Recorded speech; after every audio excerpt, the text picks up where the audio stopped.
দেখে নেওয়া যাক আজকে আমরা হার্ট ওয়াল বা হার্টের লেয়ারের ব্যাপারে ডিসকাস করবো। তো চলো স্টার্ট করা যাক। হার্ট ওয়ালকে এখানে তিনটে ভাগে ভাগ করা হয়েছে, একটা পেরিকার্ডিয়াম, একটা মায়োকার্ডিয়াম আর একটা হচ্ছে আমাদের এন্ডোকার্ডিয়ামের।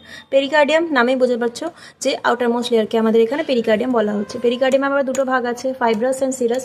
এখানে ফাইব্রাস তারও বাইরে আর সিরাস হচ্ছে ভেতরের পার্টটা। এই সিরাসের আবার দুটো ভাগ আছে, কি প্যারাইটাল আর ভিসেরাল। ভিসেরাল মানে সবসময় মনে রাখবে যে অর্গানের কাছাকাছি, আর প্যারাইটাল মানে হচ্ছে সবসময় আমরা বলে না যে প্যারাইটাল লেয়ার মানে বাইরের দিকে, আর ভিসেরাল হচ্ছে যেটা অর্গানের কাছাকাছি, সেটা হচ্ছে ইনার লেয়ার। এর আবার আরেকটা নাম হচ্ছে এপিকার্ডিয়াম। বোঝা গেল? তাই কখনোই পেরিকার্ডিয়াম আর এপিকার্ডিয়ামের যেন কনফিউশন না হয়, মানে সিরাস পেরিকার্ডিয়ামেরই আরেকটা নাম কিন্তু এপিকার্ডিয়াম। ওকে, এবারে এই যে দুটো লেয়ার আছে, এই দুটো লেয়ারের মধ্যে একটা ক্যাভিটি থাকে, তাকে বলা হচ্ছে পেরিকার্ডিয়াল ক্যাভিটি। আর সেই ক্যাভিটির মধ্যে একটা ফ্লুইড রান করে, তাকে বলা হচ্ছে আমাদের পেরিকার্ডিয়াল ফ্লুইড, যার নর্মাল ভ্যালু কিনা 15 to 35 ml। এইটা কি কাজ করে? কিছুই না, প্রিভেনশন করে ফ্রিকশন থেকে, লুব্রিকেট করে আর প্রোটেকশন দেয়। দেখো এখানে ছবিতে, দেখো এখানে হার্টের ডায়াগ্রাম আমি এঁকেছি, একটা ছোট্ট পার্টের ওয়ালের আমি এখানে তুলে ধরেছি। এখানে এই যে পুরোটা যেটা দেখতে পাচ্ছ, এই যে এই গোটা অংশটাই হচ্ছে আমাদের পেরিকার্ডিয়াম। পেরিকার্ডিয়ামে দুটো ভাগ কি পড়েছিলাম, একটা সিরাস আর একটা হচ্ছে আমাদের ফাইব্রাস পার্ট। ফাইব্রাস হচ্ছে বাইরের দিকে, পেরিকার্ডিয়ামের বাইরের দিকে, সিরাসের আবার বাইরের দিকে। যে এই পার্টটা, এটা আমাদের কোন পার্ট? প্যারাইটাল পার্ট, আর এটা হচ্ছে আমাদের ভিসেরাল পার্ট। এই দুটোর মধ্যে আমাদের যে গ্যাপটা রয়েছে তাকে বলা হচ্ছে পেরিকার্ডিয়াল ক্যাভিটি। আর এর মধ্যে যে ফ্লুইডটা আমাদের রান করে সেটা হচ্ছে পেরিকার্ডিয়াল ফ্লুইড, যেটা আমাদের ফ্রিকশনকে প্রিভেন্ট করছে। এবারে দেখো এতটা অংশ জুড়ে কে রয়েছে? মায়োকার্ডিয়াম।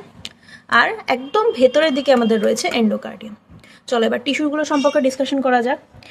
আচ্ছা, লেয়ারগুলো আমি পরপর লিখে দিয়েছি এবং টিস্যু আর তার ফাংশন আমি এখানে বলে দিচ্ছি। ফার্স্টে হচ্ছে আমাদের ফাইব্রাস, ঠিক আছে, মানে পেরিকার্ডিয়ামের বাইরের লেয়ারটা। এটা কি দিয়ে তৈরি? ইনইলাস্টিক কানেকটিভ টিস্যু দিয়ে তৈরি। আর এটা হচ্ছে টাফ হয়, মানে শক্ত হয় সব থেকে বেশি। কেন শক্ত হওয়া দরকার? কারণ এটা সবার বাইরে থাকছে, অঙ্গকে তো প্রোটেক্ট করার জন্য কেউ লাগবে। তো এটা হচ্ছে আমাদের ফাইব্রাস লেয়ার কাজ করে এখানে। এর ফাংশনটা কি? প্রোটেক্ট করে আর স্ট্রেচিংয়ে হেল্প করে। এরপর হচ্ছে ভেতরের দিকে কে চলে আছে? সিরাস। সিরাস হচ্ছে এমন একটা লেয়ার যেটা কিনা ডাবল ফোল্ড হয়ে এসছে। এটা কিন্তু সিম্পল স্কোয়ামাস এপিথেলিয়াম একটা লেয়ার, যার আরেকটা নাম মিসোথেলিয়াম। তো এখানে একটা ক্যাচ আছে যে তুমি মায়োকার্ডিয়ামে মিসোথেলিয়াম থাকে, এটা অনেকেই ভুল করতে পারে, কিন্তু তোমাকে এখানে মনে রাখতে হবে জিনিসটা, যার জন্য আমি এখানে অন্য একটা কালার ইউজ করেছি, যে এটা একটা সিরাসের পার্ট, কিন্তু সিরাসের স্কোয়ামাস এপিথেলিয়ামকে কিন্তু মিসোথেলিয়াম বলা হচ্ছে। এটা কি করছে? যে সিরাস পার্টে আমরা কি পড়েছিলাম, যে পেরিকার্ডিয়াল ক্যাভিটি আমাদের থাকে, সুতরাং এটা কি আমাদের ফ্রিকশনকে প্রিভেন্ট করছে। এরপরে হচ্ছে মায়োকার্ডিয়াম, সব থেকে ইম্পর্ট্যান্ট একটা লেয়ার এর মধ্যে, যেটা 95% অফ কার্ডিয়াক মাসেলকে ঘিরে থাকে।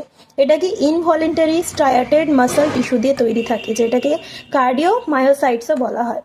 এটা আমরা সেল টিস্যু চ্যাপ্টারে ভালো করে ডিসকাস করবো। কি না, ইনভলেন্টারি স্ট্রায়াটেড মাসেল টিস্যু দিয়ে এটা তৈরি হয়। ওকে, এটা কি পাম্পিং অ্যাকশনের জন্য